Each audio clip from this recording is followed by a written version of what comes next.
Hoy es 22 de octubre de 2024, martes, inteligencia artificial. Vamos con negocios. Un par de noticias esta semana relacionadas no directamente con la inteligencia artificial, pero sí, bastante directamente, no con la inteligencia artificial en sí, pero sí con la capacidad de utilizar inteligencia artificial. Y tiene que ver con el uso de energía, que es un tema del que ya he hablado creo que alguna vez por aquí, y sobre la inevitabilidad del uso de la energía nuclear para poder seguir desarrollando inteligencia artificial. Cuando digo inevitabilidad, no lo digo como algo negativo. La energía nuclear es a día de hoy sin duda la mejor fuente de energía que existe, ponderando todos los factores, la producción en sí de la fuente, el coste de la fuente y el potencial riesgo de la fuente. Si mezclamos esos tres factores, yo creo que no hay ninguna discusión. Otra cosa es que queramos tener un riesgo cero a un coste muy alto y con una producción menor. Es otra opción. El caso es que esta semana Google ha firmado un acuerdo con Kairos Power, que es una empresa de producción de energía americana, para que Kairos produzca mini reactores nucleares para los centros de datos de Google. El contrato incluye la fecha de funcionamiento del primer reactor, que será 2030. Obviamente, si los van a empezar a construir ahora, un reactor nuclear no se construye en un añito o en 6 meses, justamente porque las medidas de seguridad tienen que ser excepcionales. Y esta semana resulta que también Amazon ha firmado otro acuerdo parecido con otra energética, en este caso con Dominion Energy, en el que se compromete a dedicar $500 millones para el desarrollo de pequeños reactores nucleares. El concepto de pequeño reactor nuclear o de mini reactor nuclear, en el caso de Google, es fundamentalmente el mismo, es un nuevo tipo de reactor nuclear. En esto no voy a abundar mucho, es un tema que, en fin, por mi profesión en su día me interesó, pero no es el tema fundamental del podcast. Pero es, por dar una pincelada así muy general, es un tipo de reactor que, como su propio nombre indica, es mucho más pequeño que un reactor de los que estamos acostumbrados a ver y de los que se han construido en los últimos 50 años. Es más pequeño, por lo tanto produce menos energía, pero la suficiente para la que pueden necesitar estos centros de datos, que creo que en algún momento dado ya os comenté que pueden estar incluso yéndonos un poquito hacia el futuro, alrededor del gigavatio hora. Entonces, no, gigavatio hora no, un gigavatio. Entonces, como digo, si a esto unimos no solamente la noticia de Google y de Amazon, unimos también que Microsoft hace no mucho, no sé si lo comenté también en el podcast, había empezado también a hacer movimientos de exploración del uso de centrales nucleares para sus centros de datos. Creo que era Microsoft el que estaba estudiando la posibilidad de abrir una antigua central nuclear, la de Three Mile en Estados Unidos, para que suministrara exclusivamente a centros de datos de Microsoft. Luego lo que estamos viendo por todos los lados es que la energía nuclear es claramente la única opción realista para el nivel de consumo que tienen los centros de datos que estas empresas y todas las demás que están en el ajo tienen que dedicar no solamente al training, sino también luego a la inferencia de sistemas de inteligencia artificial. Más noticias de negocios. Perplexity, que os recuerdo que es una empresa de inteligencia artificial cuyo producto, iba a decir principal, yo creo que casi único hasta ahora, era un buscador basado en inteligencia artificial, un Google mezclado con ChatGPT, por decirlo rápido. Pues esta semana ha presentado un nuevo producto parecido, yo casi diría que más que un nuevo producto, es una variante del producto principal, al que ha llamado, y lo de los nombres, estas empresas tienen que hacer algo con ello, despedir a los que tienen y contratar gente nueva, o igual incluso contratar gente nueva, porque yo creo que no tienen a nadie pensando en los nombres. Lo han llamado Internal Knowledge Search and Spaces, que con ese nombre es imposible ni siquiera imaginarse lo que hará este producto. Bueno, pues este producto lo que hace es simplemente al buscador que ya tienen, y como digo es un buscador genérico, como Google busca en Internet, le añaden la posibilidad de que las empresas que contraten este producto de Perplexity puedan añadir sus propios documentos, su propio knowledge interno, sus propios datos, sus propios lo que sea, de tal manera que cuando esa empresa use Perplexity, el motor de búsqueda, mezclado, como digo, con un LLM, buscará tanto en Internet como en la documentación, en el conocimiento interno que la empresa haya depositado en los servidores correspondientes. No me parece un producto especialmente interesante. La comercialización es cuando menos mala, yo diría que pésima. El nombre es horrible. la explicación con la que lo han presentado te lleva media hora en intentar entender qué es lo que realmente este producto puede hacer por tu empresa. Pero bueno, nada raro en empresas que son fundamentalmente técnicas, dirigidas por técnicos y que, por otro lado, es no solamente lo normal, sino la única alternativa para empresas que se han creado con ingenieros y con programadores. Pues obviamente cuando tienen que empezar a comercializar productos, no tienen a nadie que sepa comercializar productos. Y las ventas, el marketing, no son precisamente trigonometría ni física nuclear, pero hombre, hay que tener son 4 o 5 reglas básicas, pero hay que sabérselas, hombre. Otra noticia más de negocios tiene que ver con una aplicación real de la inteligencia artificial. De estas sí que intento traer todas las que se puedan, porque precisamente hoy comentaba hablando con alguien que yo veo a la inteligencia artificial en este momento en un estadio parecido al de Internet en los años 90, creo. Seguro que ya lo habré dicho alguna vez en el podcast porque es una comparación que llevo bastante tiempo haciendo. Es un momento en el que todavía no sabemos muy bien para qué va a servir. Los que estamos más metidos en el asunto vemos que tiene muchas posibilidades, aunque todavía no las podamos concretar. A mí me recuerda, como digo, a cuando en los años 90 yo intentaba contarle a la gente que todavía no sabía qué era Internet, pues intentaba contarles qué era Internet. Claro, los ejemplos concretos y prácticos de Internet en los años 90 pues eran bastante pobres, porque también en aquella época todas las empresas y todos los productos que se estaban desarrollando eran empresas y productos creados por técnicos, por programadores, por informáticos, que no tienen, por definición, muchas veces un gran instinto comercial. Y eso llevaba a que los ejemplos, era una especie de círculo vicioso. Tú intentabas contarle a la gente que era Internet, los ejemplos que le ponías no eran muy interesantes, con lo cual la gente pues perdía el poco interés que ya tenía. Y no fue hasta que empezaron a salir productos comercialmente interesantes, pues Google, por poner un ejemplo claro, las redes sociales después, o la famosa web 2.0,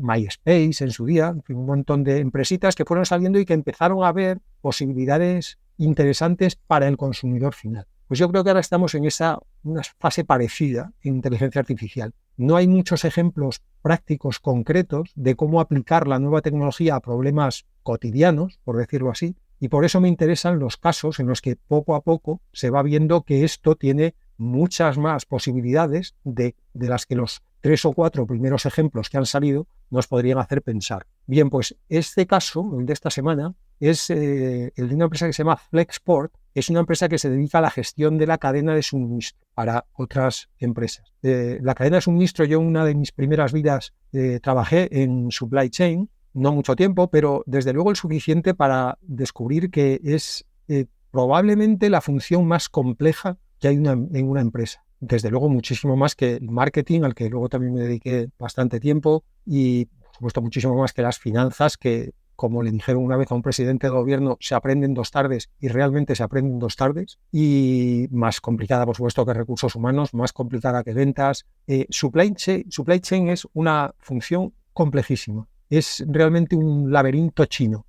Bueno, creo que ahora no se puede decir chino, como se pueda decir, laberinto, no sé, diverso. La cuestión es que esta empresa de Flexport, para que os hagáis una idea, obviamente su función principal en la gestión de supply chain es lidiar con mucho papeleo. Es increíble la cantidad de documentos que se generan en una cadena de suministro, desde contratos entre proveedores, entre cliente y proveedor, entre cliente y forwarder, los albaranes, los manifiestos de los contenedores, todas las gestiones que tienes que hacer en aranceles cada vez que tienes que hacer importaciones, o sea, traer mercancía desde China o desde India o desde, no sé, Australia, es una cosa complicadísima. Bueno, pues esta empresa tenía un sistema basado pues en lo que están basados todos los actuales, que es en seres humanos, y eso le suponía que cada documento que tenía que procesar le salía por un coste de entre 5 y 10 dólares en coste laboral, porque la mayoría de estos documentos son documentos hechos a mano.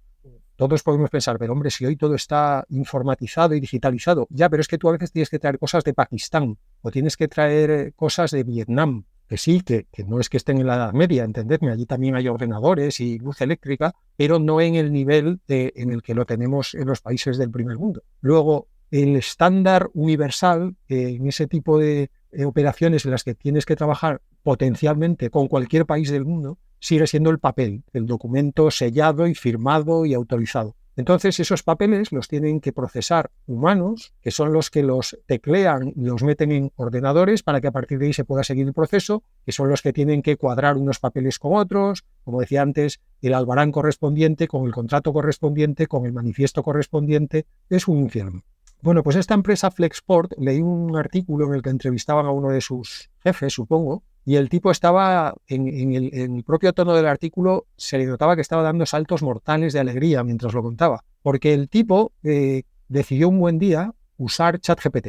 Contrató el modelo, digamos, de pago que ofrece ChatGPT, porque estos tipos tienen un volumen de documentación que no van a poder gestionar con el modelo gratuito. Y entonces ahora lo que hacen es simplemente darle a ChatGPT los papeles.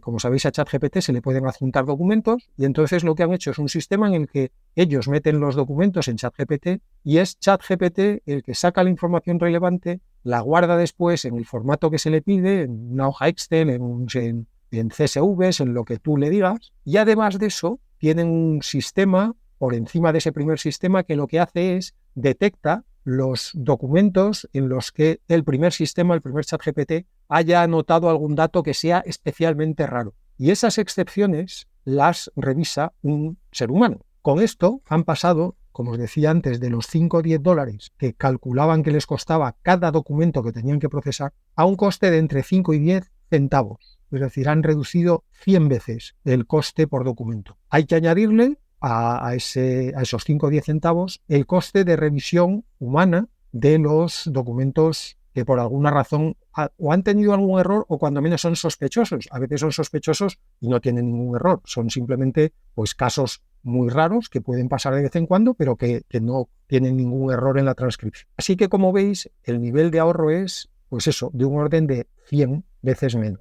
Este caso de Flexport, además del caso en sí, que como digo, me gusta traer cositas concretas, creo que además aporta digamos, es un ejemplo de dos generalizaciones que ya vamos viendo cada vez más en el ámbito de la inteligencia artificial. El primero es esta estupidez, voy a decir directamente, que algunos alegan cuando se les explica un poco qué hace un LLM, una inteligencia artificial generativa, y es, ya, pero se equivocan, alucinan, cometen errores. Sí, cometen errores, pero cometen muchos menos errores que los seres humanos, porque a ese coste de los 5 o 10 dólares original que tenía esta empresa, también había que añadirle las revisiones y las correcciones y el tiempo perdido en buscar luego documentos mal transcritos, mal archivados, mal gestionados, con errores en la forma, con firmas que no estaban. O sea, no estamos comparando un sistema que se equivoca, el LLM, contra un sistema perfecto, que es el de los seres humanos. Estamos comparando un sistema que se equivoca con otro sistema que se equivoca.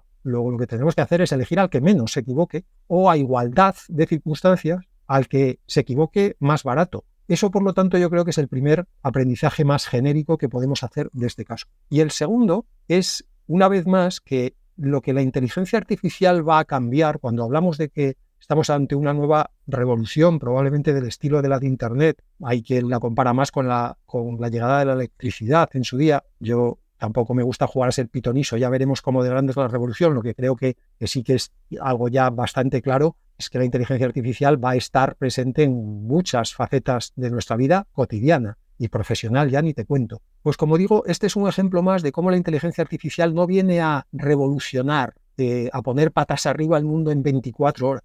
La frase aquella de que la revolución será televisada, pues en este caso la revolución será cotidiana. Iremos viendo cómo la inteligencia artificial se va incorporando poco a poco a procesos, a tareas, a funciones de la empresa. Luego también veremos, como pasó con Internet en su día, como os recordaba antes, pues luego en algún momento igual llega un Google de la vida, alguien que de repente ve una gran oportunidad para hacer algo con inteligencia artificial que no se podía hacer antes de que hubiera inteligencia artificial. Pero el primer paso va a ser, desde luego, hacer cosas que ya hacíamos, pero mucho mejor, mucho más baratas o las dos cosas a la vez. Y este caso de Flexport me ha parecido un buen ejemplo de ello. Y para terminar, el área de negocios, esta semana se ha presentado la 7ª edición del informe sobre el estado de la inteligencia artificial, de State of AI, que es un estudio que hacen conjuntamente un inversor especializado en inversiones en inteligencia artificial que se llama Nathan Deney y una empresa también de inversión que se llama Air Street Capital. Bien, pues hay un montón de datos. Si buscáis en Google séptima edición de State of AI, os llevará directamente al reporte si tenéis mucho interés. A mí me han llamado la atención varias cosas. He seleccionado 3 porque no quiero estar media hora hablando de este asunto. El primero es que se está cerrando el gap entre OpenAI, ChatGPT para entendernos, y todos los demás. Y en el todos los demás, además, se está cerrando el gap entre la inteligencia artificial generativa, los LLMs privados, cerrados, y los LLMs de pesos abiertos, fundamentalmente Llama. Pero no solo Llama, porque también, como os he comentado alguna vez, yo creo que ahora mismo el estándar de excelencia en código abierto es más bien Qwen, el 2.5 de Qwen. Yo creo que el gap se está cerrando, ya lo habíamos, yo creo que notado todos los que usamos herramientas de estas con cierta frecuencia. Hace un año ChatGPT estaba años luz del siguiente, o sea, usabas ChatGPT y usabas cualquier otro, y cualquier otro a veces te entraba la risa de lo malo que era. Y yo ahora hay muchas veces que me tiro semanas enteras sin hacer nada con ChatGPT, que uso Claude o que uso a Llama 405 o que uso a Qwen 2.5. O sea que el gap, yo creo que el olfato era que se estaba cerrando. Este estudio, con una base más cuantitativa, confirma que efectivamente se está cerrando. El segundo gran destacado que yo haría de este estudio es que el coste de uso de la inteligencia artificial se ha derrumbado. Así a ojo, pues las bajadas estarían en general en el orden del 60% de menor coste con respecto a hace un año, y en algunos casos la reducción ha sido directamente del 100%. Hace un año, tendría que mirar la fecha concreta, pero yo estaría por asegurar que hace un año ChatGPT no se podía usar gratis de ninguna manera. Ahora hay un tier gratis, no solamente en ChatGPT, sino en todos los grandes. Claude tiene un tier gratis, Llama es pesos abiertos, Qwen es pesos abiertos, en fin, el uso de la inteligencia artificial, por lo menos por el lado del coste, se ha popularizado indiscutiblemente en el último año. Y no solamente porque tengan tier gratis, sino porque los tiers de pago también se han derrumbado. O sea, ahora estamos hablando de que el millón de tokens puede estar en el orden de, ¿qué? $5, así más o menos de media, cuando estábamos hablando hace un año de tiers de a lo mejor hasta $100 por millón de tokens. Y el tercer y último destacado del informe del estado de la inteligencia artificial tiene que ver con las inversiones. Este año se han invertido, según el informe, así un cálculo general, 100 billones americanos, o sea, 100.000 millones de dólares en inteligencia artificial. Y de esos 100 billones americanos, 35 han sido en inteligencia artificial generativa. Y esto me ha llamado la atención, no porque haya sido mucho, sino porque me ha parecido poco.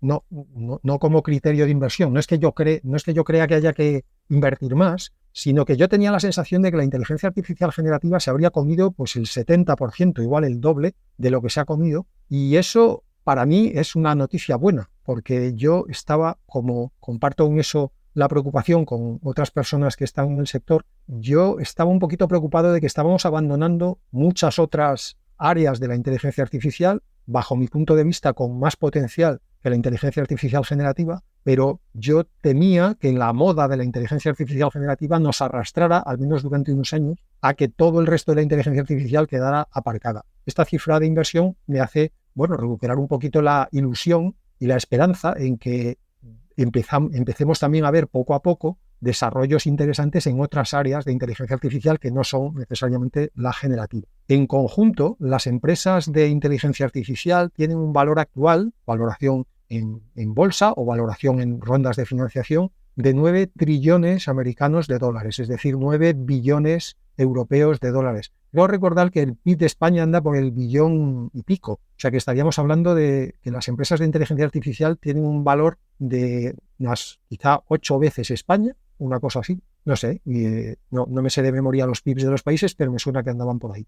Vamos ya con el bloque de desarrollo, a ver si puedo ir un poco rapidito para que esto no se haga eterno. En la primera parte que siempre hago dentro de desarrollo, que es nuevos modelos y versiones, pues como todas las semanas ha habido 200 nuevos modelos y 500.000 de nuevas versiones, pero me he quedado con una noticia sola de modelos y versiones, que es la noticia relativa a los 2 nuevos modelos que se llaman Edge Models, modelos para dispositivos que están en el límite, pero en el límite por abajo, es decir, dispositivos pequeños, domésticos. Los dos nuevos modelos, digo, que ha presentado Mistral. Mistral, os recuerdo, es la empresa francesa y a día de hoy la única empresa europea relevante, sin que sea tampoco punta de lanza, pero bueno, la única empresa europea que pinta algo en el panorama internacional, pues ha presentado estos dos modelos a los que ha llamado Ministral. Cuidado, igual que antes decía que en Perplexity claramente necesitaban a alguien que pusiera nombres, en Mistral yo creo que se han pasado. Han contratado al típico gracioso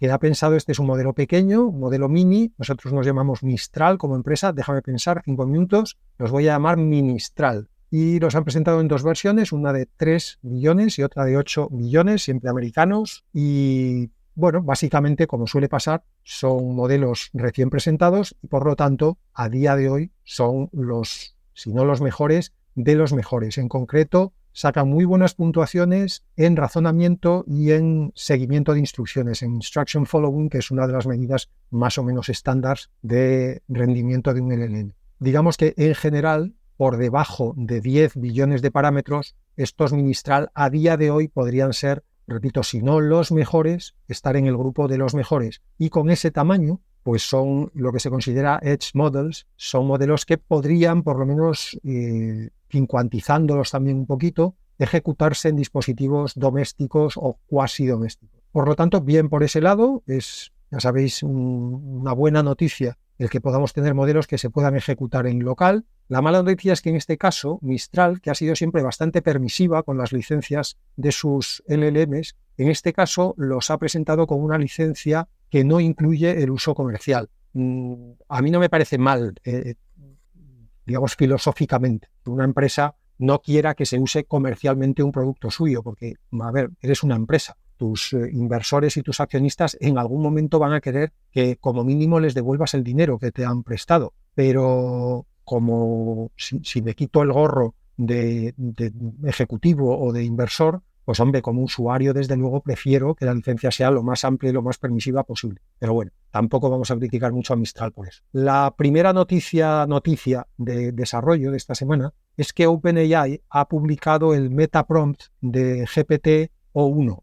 Hago un poco de recordatorio de todo. Primero, GPT-o1, GPT-o1 es este modelo de GPT, creo que es el último grande que ha sacado, en el que han desarrollado una estructura interna que hace que el modelo razone, por decirlo así, más que los anteriores, que mediante técnicas de chain of thought y de repetición del prompt a sí mismo, responda mejor a prompts complejos que requieren una cierta estructura en el desarrollo de la respuesta. Bien, esto en cuanto a qué es GPT-o1. Y digo que OpenAI ha publicado el meta prompt de este LLM. ¿Qué es el meta prompt? Bueno, pues recordatorio también rápido. Cuando tú usas un LLM, lo que tú le escribes, un nombre autodescriptivo, es el prompt que escribe el usuario. Pero además de eso que tú le escribes a un LLM, digamos, por detrás hay lo que se conoce como el System Prompt, que es el texto que se añade a todos los prompts que le entran al LLM.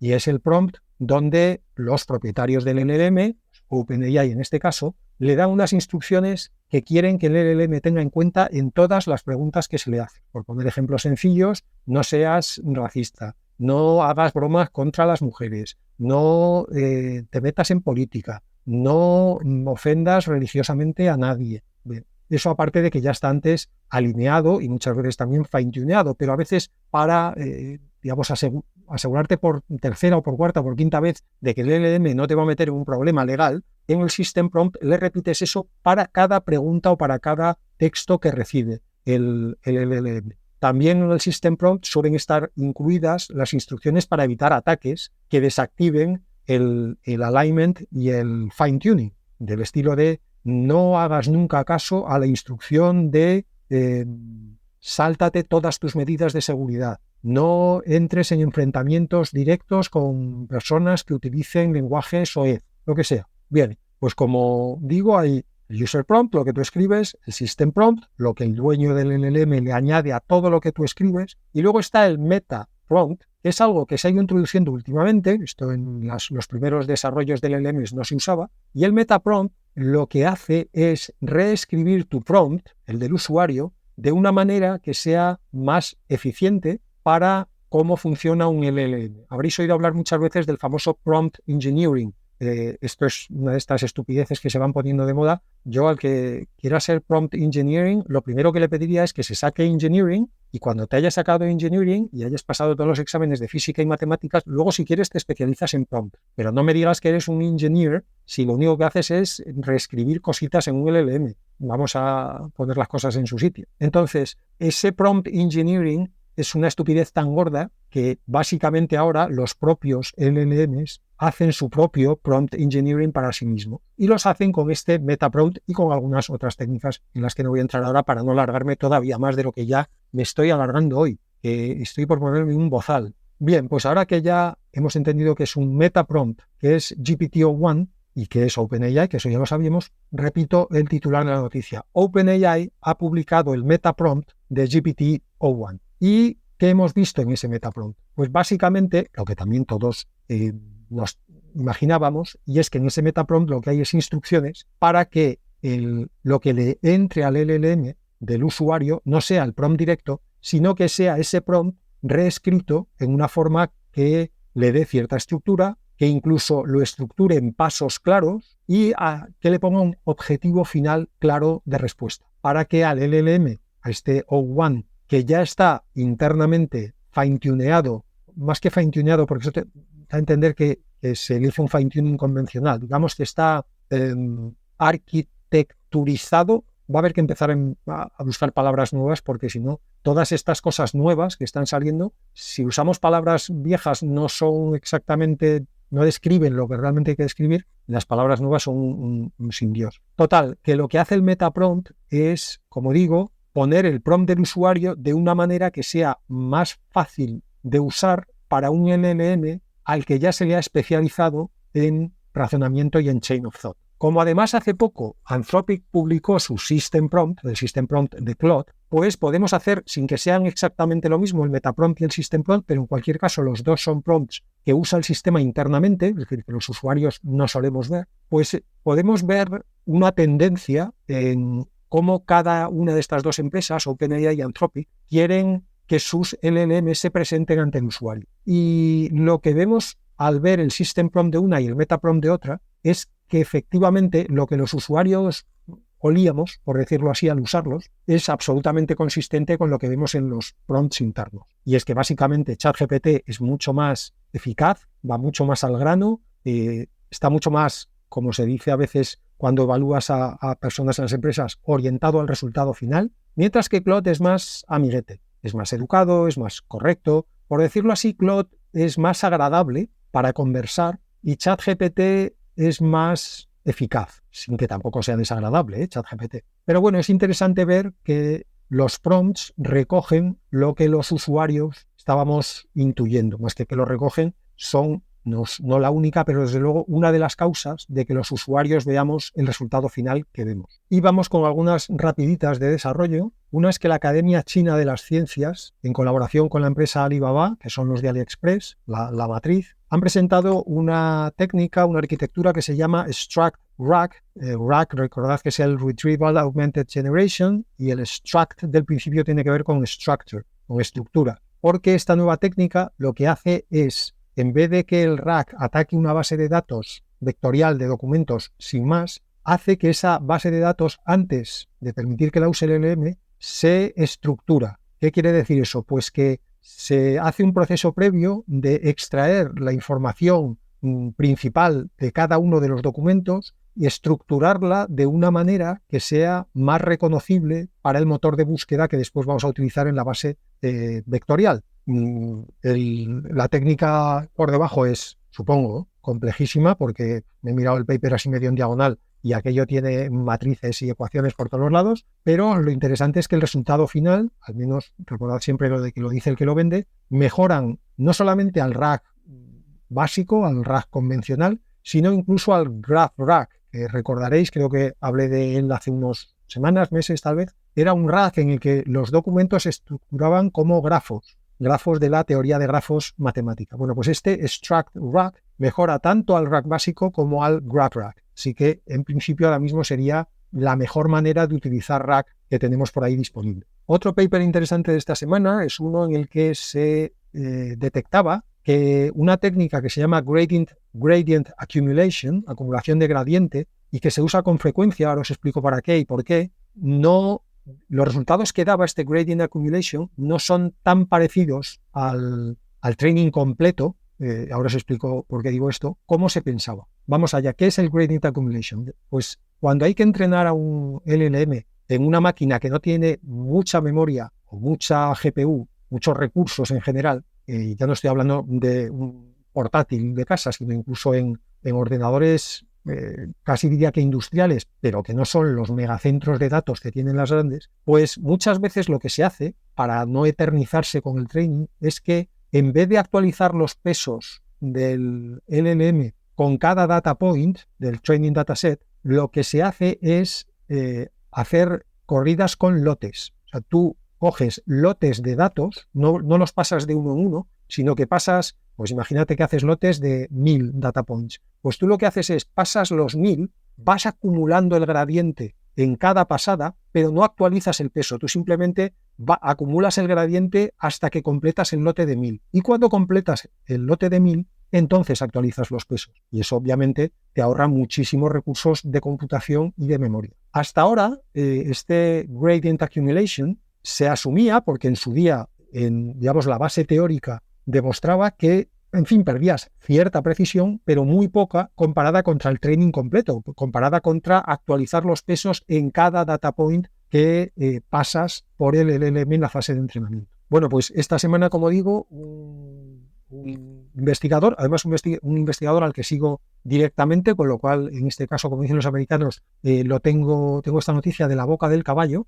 Este tío ha descubierto que el gradient accumulation tiene un error mucho mayor del que se pensaba con respecto al training completo. Las buenas noticias es que este tipo, además de detectar el error, ha entendido dónde está el error y ha propuesto maneras de corregir ese error. Pero si alguno de vosotros, mientras os hacéis el bocadillo de nocilla, teníais a un LLM entrenándose con gradient accumulation, parad el training y esperad a que salga la versión modificada. Creo que Hugging Face, de hecho, el módulo de Transformers de Hugging Face creo que ya está corregido, pero por si acaso dadle unos días para aseguraros de que todo lo que estéis usando esté ya corregido el error que hasta ahora generaba el gradient accumulation. Otra de desarrollo es que Microsoft ha publicado el código de la red BitNet, que es esa red que lo que hace es entrenar a LLMs con solamente 3 valores posibles de peso, -1, 0 o +1, lo cual quiere decir que tiene unos pesos de 1,58 bits porque utiliza 3 valores y para codificar 3 valores necesitas 1,58 bits porque, como sabéis, los bits se calculan como el logaritmo en base 2 del valor que tienes que codificar y el logaritmo en base 2 de 3 es 1,58. Bueno, pues Microsoft había presentado ya este paper y de hecho creo que en su día hablé del paper en sí, pero se había guardado el código. Muy perros los de Microsoft. Bueno, pues no tan perros porque esta semana se redimen abriendo el código, presentándolo como código abierto, el código para entrenar LLMs con BitNet, es decir, con 3 valores de peso, -1, 0 y 1, y esto, aparte del tirarte el pisto matemático de decir, fíjate qué bueno soy, que entreno solamente con 3 valores, tiene implicaciones prácticas muy importantes, porque ya os he hablado muchas veces del proceso de cuantización que consiste justamente en intentar reducir el espacio que ocupan los pesos de los LLMs. Si los utilizas con floats, los entrenas con floats de 16, con números de 16 bits en coma flotante,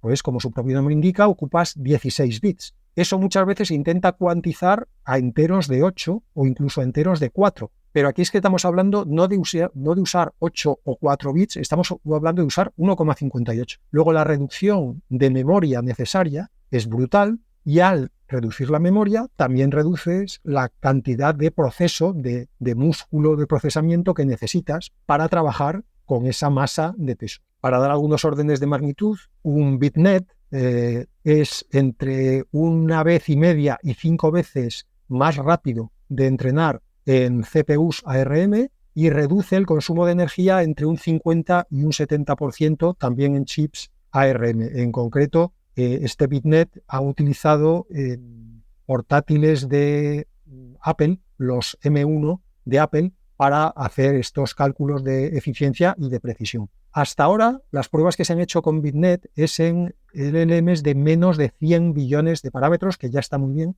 pero no está muy claro si podrían mantener el nivel de precisión que tienen sub 100 por encima de 100, que es donde están todos los grandes, donde está Llama 405, donde está ChatGPT, donde está Claude, donde están todos los pesos pesados. Pero como digo, las implicaciones prácticas que tiene, no solamente este BitNet, aquí también os recuerdo esto que digo muchas veces, de que cada vez que vemos algo de inteligencia artificial tenemos que pensar, esto es lo peor que vamos a ver de ahora en adelante. Luego, este primer paper y este primer código que ha liberado Microsoft es el peor código que vamos a ver para hacer redes BitNet de ahora en adelante. Y si este es el peor y ya está dando resultados muy buenos, pues esperemos que de ahora en adelante veamos cada vez más herramientas y más maneras de compactar LLMs para que puedan ser usables en dispositivos domésticos o semi-industriales. Y la última noticia de desarrollo de esta semana tiene que ver con el desarrollo, pero no de software, sino con el desarrollo de hardware. Creo que ya hace algún tiempo os hablé de la línea de investigación que estaba intentando hacer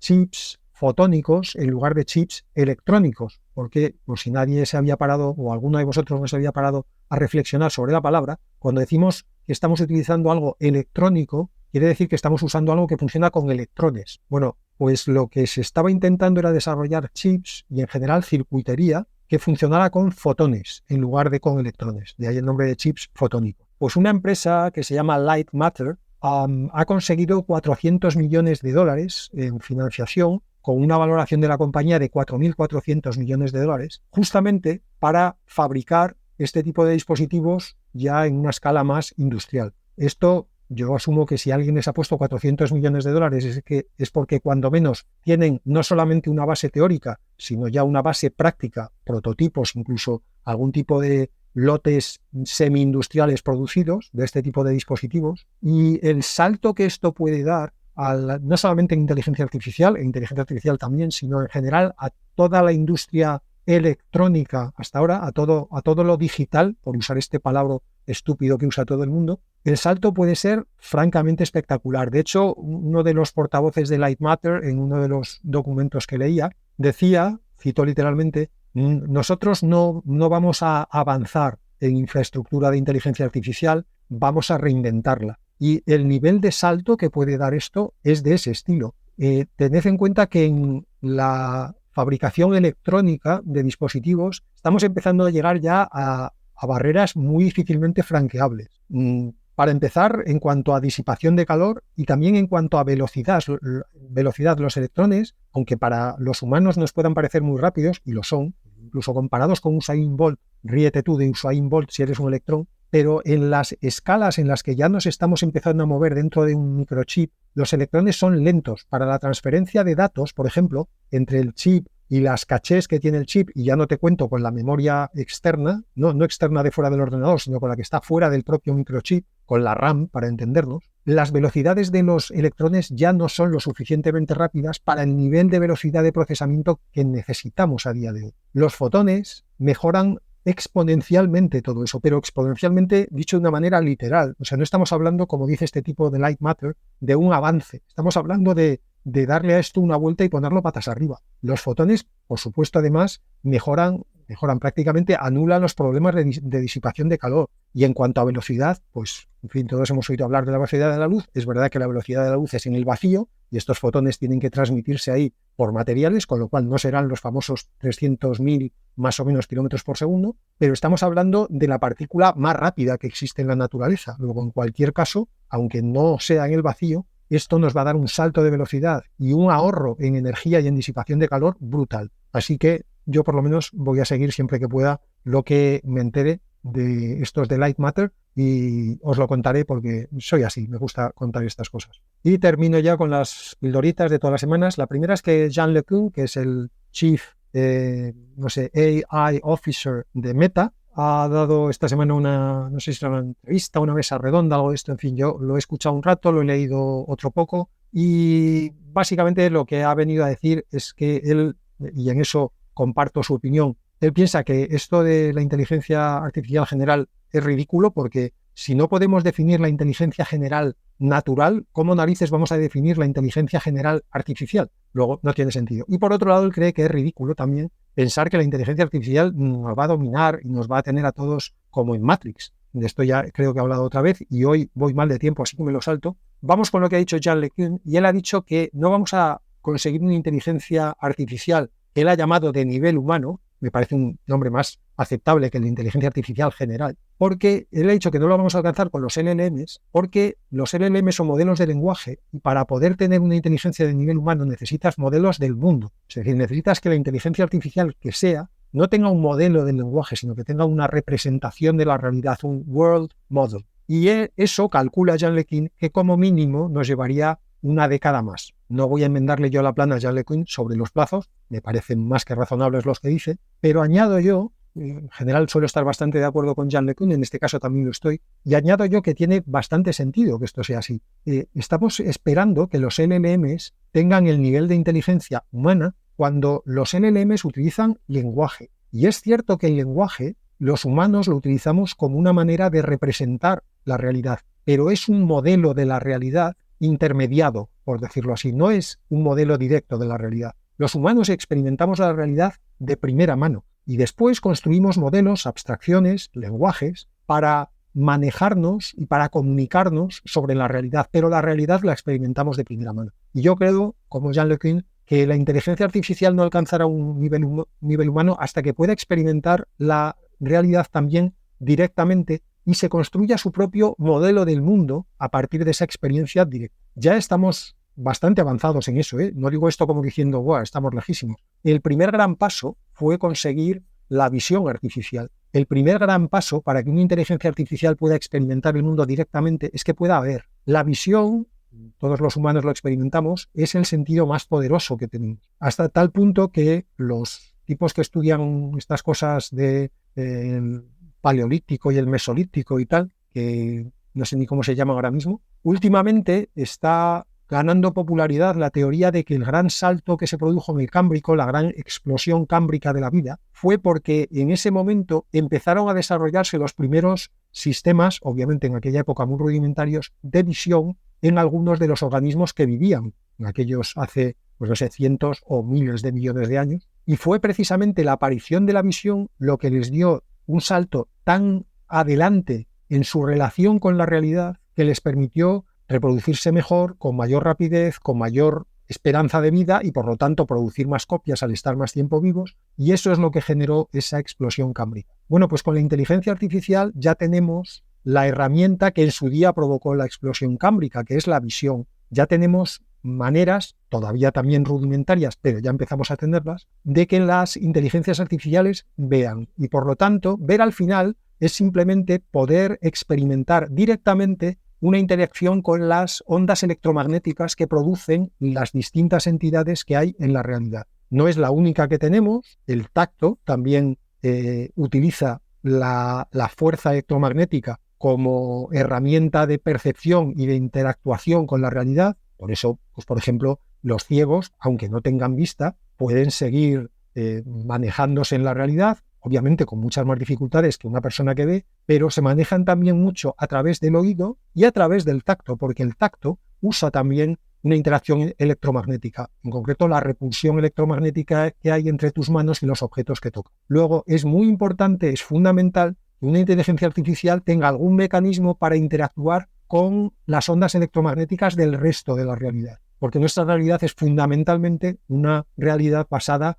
en interacciones electromagnéticas. El fotón es la gran partícula de la realidad en el ámbito, en la escala en la que vivimos los humanos. En las escalas subatómicas pues están los gluones y los mesones Z y estas cosas, pero en nuestra escala es todo básicamente electromagnetismo y un poquito de gravedad, muy poquito. Así pues, coincido, como digo, con Jean LeCun, esto llevará tiempo porque hasta que no haya modelos de visión y las inteligencias artificiales tengan la capacidad de procesamiento suficiente para utilizar esa visión para construir sus propios modelos del mundo, hasta que no pase eso, yo creo también que no tendremos niveles de inteligencia artificial comparables al nivel humano. La segunda pildorita es otro uso concreto, pero este yo creo que es más evidente y por eso no lo he puesto como una de las noticias principales. Otro uso concreto de la inteligencia artificial, en concreto en el Departamento del Tesoro de Estados Unidos, que sería el equivalente al Ministerio de Hacienda de aquí, que ha utilizado en el año 2024 herramientas de inteligencia artificial, en este caso no generativas, sino de machine learning de toda la vida, pero ya con la calidad que tienen en 2024, que es espectacular, para detectar fraudes. Pues haciendo lo que mejor hace un sistema de machine learning, que es encontrar excepciones en patrones, es decir, encontrar gente, sobre todo han estado haciéndolo con fondos de inversión, con fondos de capital riesgo, con grandes fortunas, detectar anomalías en patrones que les lleven a detectar pues posibles sistemas de fraude que se utilizan repetidamente. Y este Departamento del Tesoro ha publicado una notita diciendo que calculan que este sistema de Machine Learning les ha ayudado a recuperar 4.000 millones de dólares en 2024 de fraude que habría pasado desapercibido sin el sistema. Y la última pildorita es una pildorita relacionada con medicina, y es que la Facultad de Medicina de Harvard ha desarrollado un sistema al que ha llamado Chief como jefe, pero en este caso es estas cosas graciosas que también hacen muchas veces los americanos, que es usar una palabra, pero en la que cada letra tiene un significado. No os voy a decir lo que significa cada una de ellas, el sistema se llama Chief, y lo que hace es utilizar un sistema similar a ChatGPT, no exactamente ChatGPT, para que mostrándole imágenes de tejidos potencialmente cancerígenos, diagnostique si hay o no hay cáncer, qué tipo de cáncer, y además haga una predicción haga una prognosis, haga una predicción de cómo va a desarrollarse ese cáncer y recomiende tratamiento. Lo bueno de este sistema, porque hasta ahora había algunos más o menos expertos, pero tenían que ser muy especializados, lo bueno de este nuevo sistema de Harvard es que funciona con 19 tipos distintos de cáncer y consigue hasta un 96% de acierto, como digo, a la hora de diagnosticar basado en imágenes de biopsias de tejidos sospechosos. Así que una vez más, a donde no nos lleven los médicos, vamos a ver si nos lleva la inteligencia artificial. Eso ha sido todo por hoy, ha sido un poquito largo de más, hasta el martes que viene. La pregunta, la frase, lo que sea que tú le escribas al LLM, se llama User Prompt.